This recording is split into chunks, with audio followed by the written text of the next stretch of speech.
ముక్కోటి ఏకాదశి రోజు ఖచ్చితంగా అందరూ కూడా ప్రధానంగా 5 నియమాలు పాటించాలి. మొట్టమొదటిది అసత్యం ఆడకూడదు, అబద్ధం చెప్పకూడదు.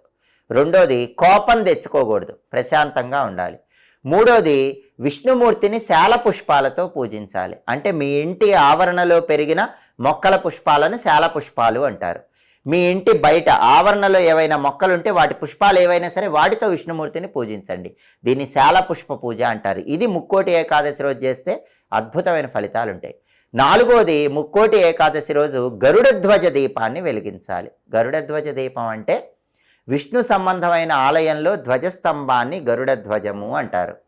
కాబట్టి ఎవరైనా ముక్కోటి ఏకాదశి రోజు రాముడు, కృష్ణుడు, నరసింహస్వామి, వెంకటేశ్వర స్వామి ఏ విష్ణు సంబంధమైన ఆలయానికైనా వెళ్ళి ఉత్తర ద్వారం గుండా విష్ణువుని దర్శనం చేసుకున్నాక ఆలయంలో ధ్వజస్తంభం దగ్గర దీపాన్ని వెలిగించండి. ఆవు నెయ్యితో కానీ, నువ్వుల నూనెతో కానీ,